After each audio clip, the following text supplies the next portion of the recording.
Senior সচিব মহোদয় বলেছেন এবারের নির্বাচনে পোস্টার থাকবে না। এবার নির্বাচনে প্রিজাইডিং অফিসারের অনেক ক্ষমতা থাকবে। ক্ষমতাটা কি? প্রিজাইডিং অফিসার যদি বলে অ্যাসিস্ট্যান্ট রিটার্নিং অফিসারকে বা ঊর্ধ্বতন কর্তৃপক্ষে আমি সেন্টার ফলাফল ঘোষণা পর্যন্ত ফলাফল দেওয়ার মতো অবস্থায় ছিলাম না, সুতরাং আমি সেন্টার বাতিল ঘোষণা করলাম, আমরা অ্যাকসেপ্ট করে নেব। এখানে জেলা প্রশাসক সাহেব আছেন, উপজেলা নির্বাহী অফিসার সাহেবরা আছেন।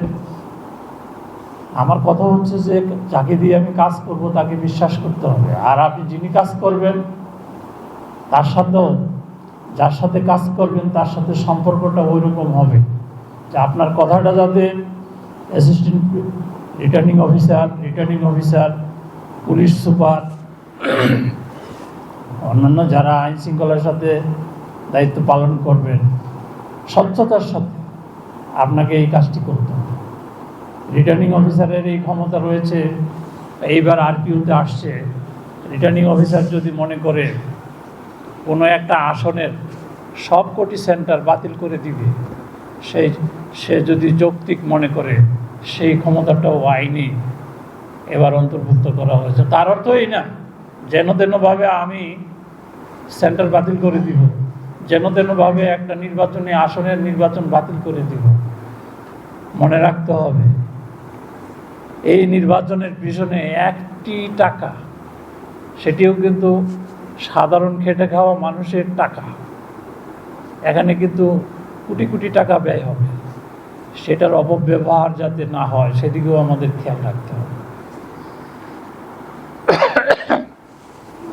এখানে আমাদের সাংবাদিক ভাইয়েরা রয়েছেন, তাদের প্রতি আমাদের অনুরোধ থাকবে আপনারা আমাদেরকে সহযোগিতা করবেন। মিথ্যা তথ্য, অপতথ্য, গুজব এগুলো যাতে এই পটুয়াখালী জেলায় বিভ্রান্তির সৃষ্টি না করে সেই দিক থেকে আপনাদের সহযোগিতা চাচ্ছি।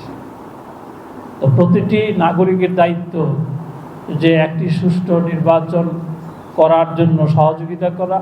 নির্বাচন কমিশন সেই সহযোগিতা সবার কাছ থেকে আশা করে।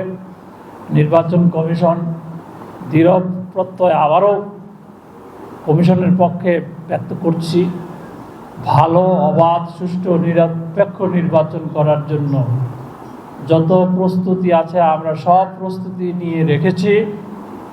আমরা অবাধ, সুষ্ঠু, নিরপেক্ষ নির্বাচন যে কোনো মূল্যে করতে বদ্ধপরিকর। আপনারা আমাদেরকে সহযোগিতা করবেন এই প্রত্যাশা ব্যক্ত করে এবং আজকের এই কর্মশালার উদ্বোধন ঘোষণা করছি।